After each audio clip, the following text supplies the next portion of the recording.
It is May 6th. We are looking at a view of our sun as it's rotating around. As you can see, the coronal holes have enlarged, and you can see lots of snapping, crackling, popping going on. It's a very active sun, and we have a lot to talk about. So I'm going to kind of slow this down, put it in pause, and we're going to roll it backwards. And I am going to find the things we want to talk about today. Okay, there's our first one. I want to talk about this little spot right here. And I'm going to come here, and you can see there is roping. There's like filaments, and they're going around in a circle right here.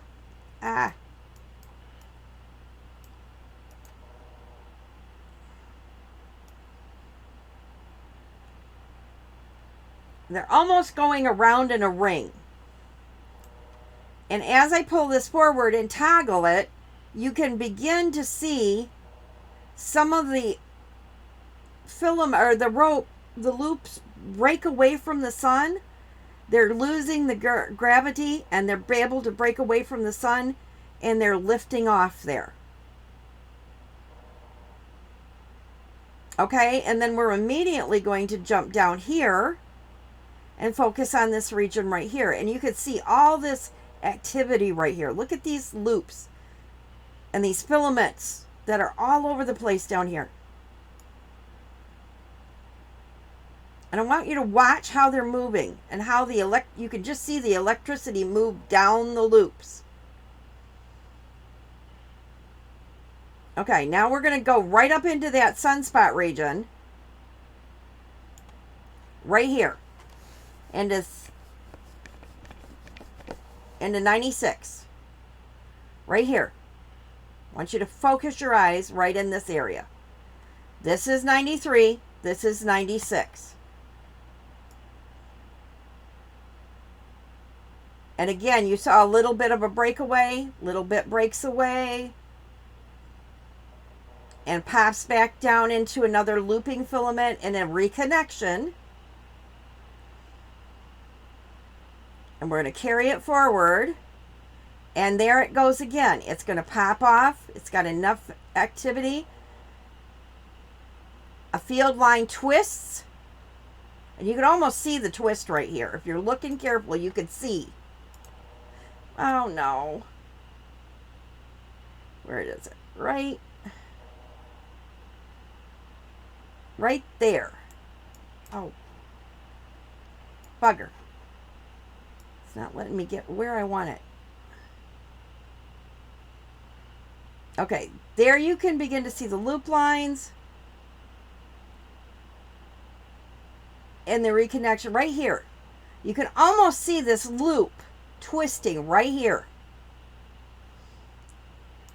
And as it twists, it ejects. So it begins to twist.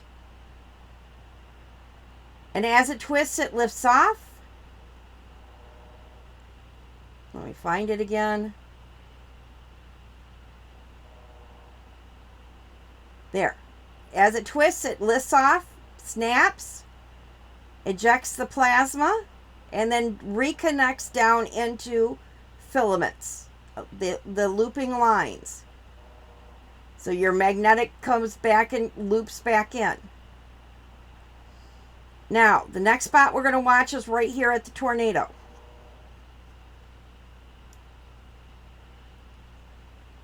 See how it's becoming chaotic in the filament, or you can just see the magnetic field lines behind the tornado. It's starting to twist.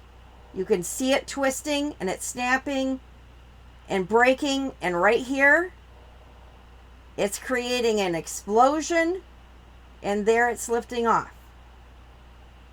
And there goes your CME, and it's a really super dense, heavy CME. There is slow motion of how a CME forms. You can almost see the filaments twisting and breaking.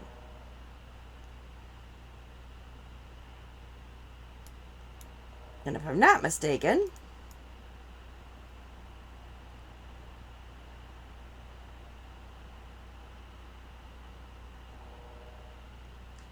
Okay, we got two areas to watch now. And I'm going to stop right here. You've got an area right here that's going to break. You've got an area right here that has a tornado. Look at how far the looping magnetic lines are reaching off from this. This is going to pop off. And this is going back in a magnetic region, a filament line going all the way back into here. So I look for this to pop off before morning. This one, if it hasn't just popped off, it will pop off before morning. Both of those may be earth facing. Oh. Yeah, that one just popped off a little bit right there.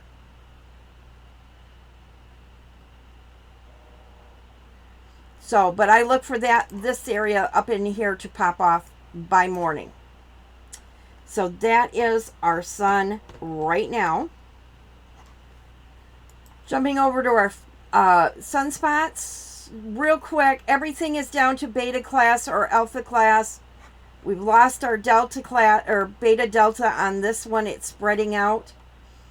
This is down to a 45% chance at a C, 10% chance at an M. 94 is at the bottom. This is our alpha spot.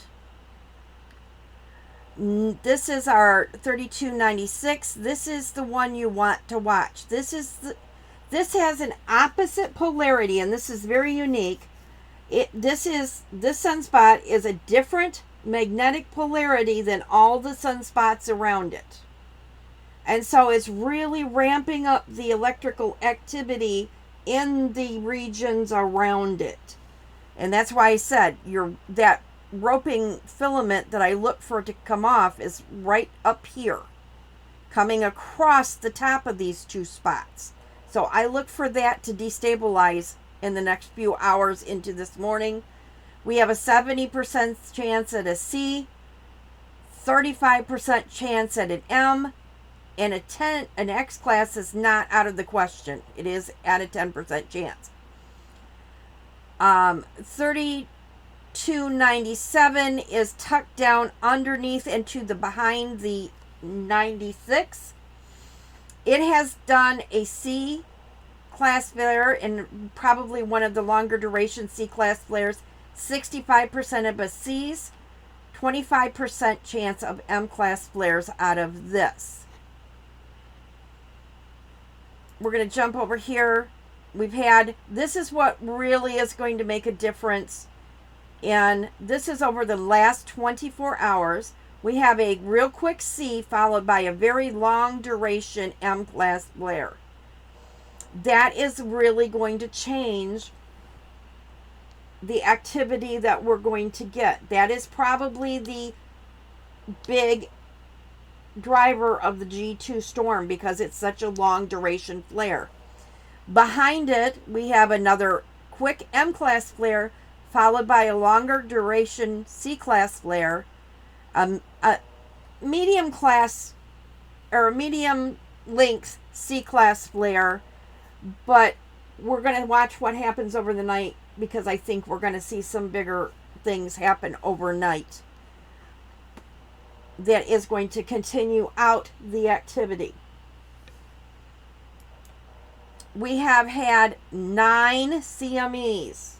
So we've had 5 flares. 9 of those have been CMEs that are ejecting dense plasma, not just winds. So we have a very chaotic atmosphere. So I want you to picture we have a million little ping pong balls out there. And some of them are moving straight at us. Some of them are moving off to our left. Some of them are moving off to our right. Some are moving off above us, below us. They're all going in different directions. And they're all moving at different speeds. So some of them are going to be fast. Some of them are going to be slow. We've got a slower coronal hole stream with 9 CMEs that may or may not tickle us, and 5 flares that may add to that activity and give it a push. depending on the angles that they're coming at, we could see another event like last week. It's going to be very hard to predict because, like I said, picture between here and the sun, and you've got a million gazillion little ping pong balls out there, and they're all moving in different directions at different speeds, trying to pass us. Being hurled out from the sun, all moving different directions and different speeds. It's going to be really hard to tell what's going to hit us. So you got to be ready. Now, weather-wise, Great Lakes is going to be clouded up. If you get a break in the clouds, you're going to be lucky and you want to be looking for them. The middle of the week, Tuesday, Wednesday, Thursday, may be less cloudy. We'll have to see. I do not think this prediction will stand. I think this prediction is going to increase over the next 3 or 4 days. It's going to continue to change. I don't think it's going to stay stable. So you have to keep tuning in so I can keep telling you what's going on, because NOAA and NASA are being very slow to update things right now. Especially when it's getting really chaotic. They're being really conservative, and they're being very slow to update their predictions. Right now they're predicting Sunday night into the overnight, or Saturday night into the overnight hours, or Sunday night into Monday is our best time to watch. Although we are going to be elevated through the weekend and into the 9th and 10th, but I look for this to continue. So Rhonda, you hit the right week to come. If the clouds clear up, we might get a good show. So I'm going to leave it there. We're just going to have to hunt and peck with the clouds. Everybody start praying that, something miraculous happens and the weather changes. I do look for the southern hemisphere to catch more activity, because it looks like most of the blasts are headed to the south and are likely to hit the southern end of the planet harder than the northern side. But that's not saying we're not going to get our fair share. So get your batteries charged, get sleep when you can, and be prepared to go. And newbies, you got to keep tuning in. The time to ask for help is when it's now, cloudy, and people can get out there and answer your questions. Don't wait till the day of to ask questions, because everybody's going to be busy getting ready for their own hunt. Think of your questions this weekend while it's cloudy. Get in the groups and ask your questions.